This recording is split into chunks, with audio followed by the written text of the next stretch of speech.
Well, I brought my commuting bike into the studio today. I want to talk you through the anatomy of an awesome commuting bike. Some of the features of a commuting bike borrow heavily from road bikes, but also a little bit from cyclocross, maybe from touring and audax.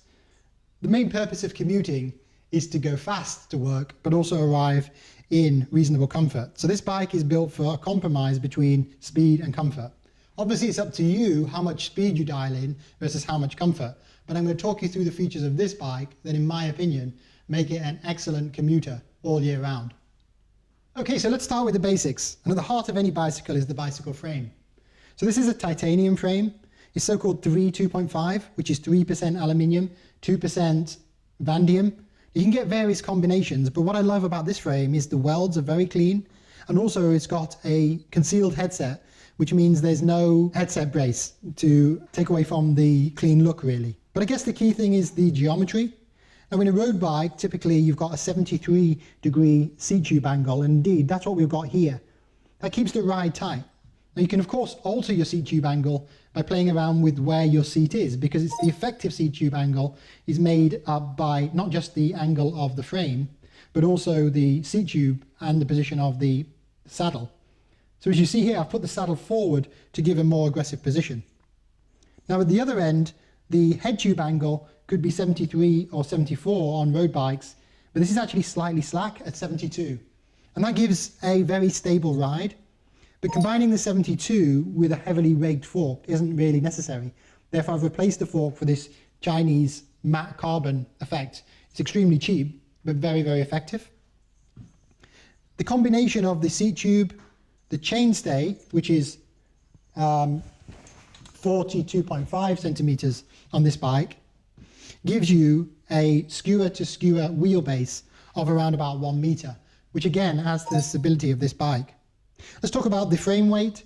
The frame weight overall is 1390 grams for the frame in titanium. By the way, titanium is extremely robust. It doesn't really rust like other materials, and it's impervious to easy damage, unlike carbon. So it's an excellent choice for commuting.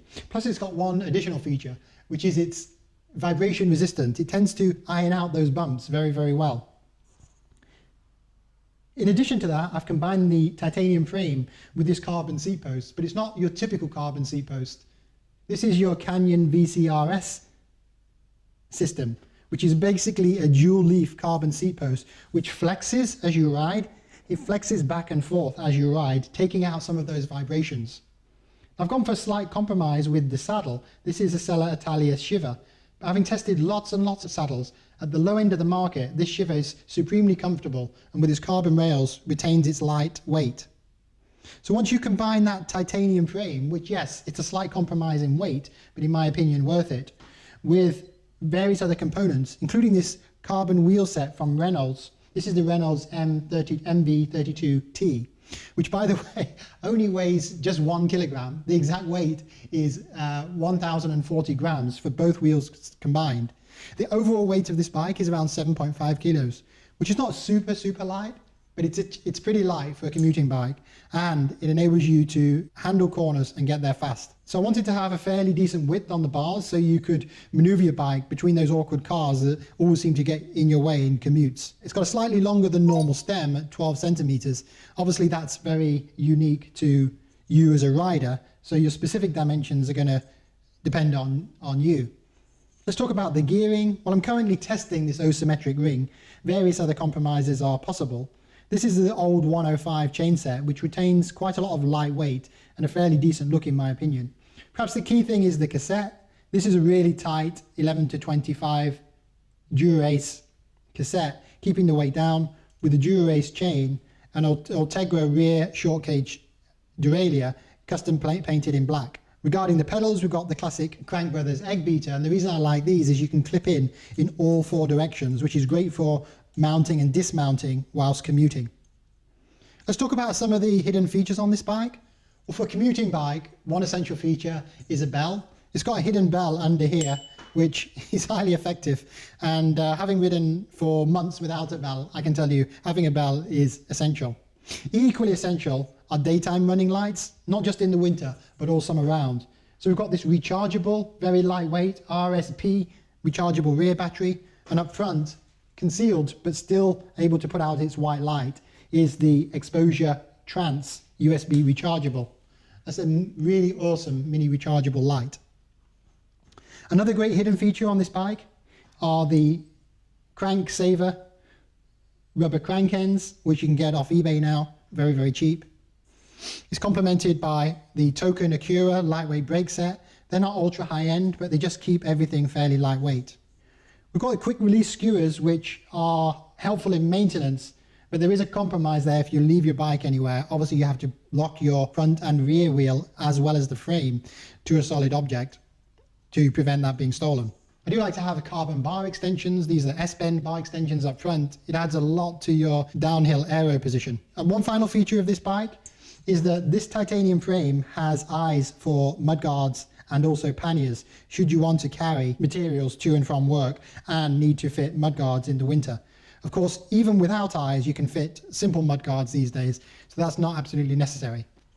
So there you have it, guys. This is my opinion of an awesome commuting bike which does borrow elements from almost every other type of cycling. It retains a relatively lightweight, 7.5 kilos overall, but the bottom line is it's both fast, maneuverable, and comfortable. Comfort, having used this bike for nearly 2 years to commute on, is really as important as its speed. Okay, so you probably want to talk about price, and I don't mind going through that. These brand new titanium frames are about £1,000 or $1,000. But in fact, I bought this second hand, and the beauty of titanium is, providing there's no joint damage, a second hand frame like this can be obtained for £400 or £500. The wheel set is probably the most luxurious item. You're talking about £800 or £900 for that wheel set. And to be honest, it's probably overkill for commuting. A very cutting edge commuting bike probably would be looking at disc brakes right now, but the advantage of the old fashioned brakes is that you can change the wheel set very, very easily. Drivetrain is actually relatively good value. That 105 chain set from eBay probably costs no more than £50. Asymmetric rings, you can get second hand, be careful of the wear. The Dura-Ace cassette, around about £70, £80. The old Ultegra short cage, only about £25.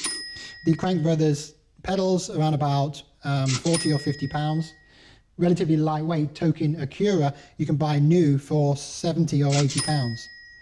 The carbon bars, which are actually oval and carbon stem. Oval always seems to be relatively good value on the net, and often the bars are less than £50, the stem less than £25, the aero extensions about £30.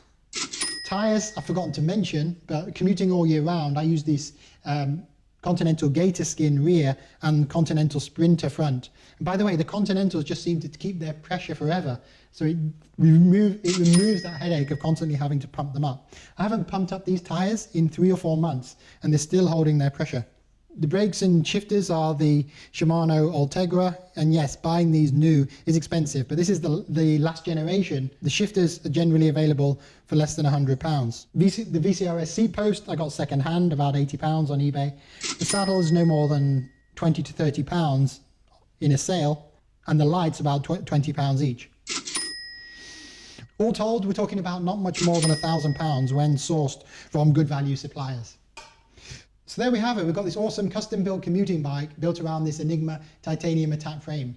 For commuting, you're really juggling these 3 elements: the handling characteristics so that everything's safe, the comfort so that you arrive in good form, and the weight and speed of the bike so that you arrive in good time. If you can juggle those 3 elements and then keep the price of the bike relatively low, you've got everything you need to make an awesome commute. All right, take care, guys.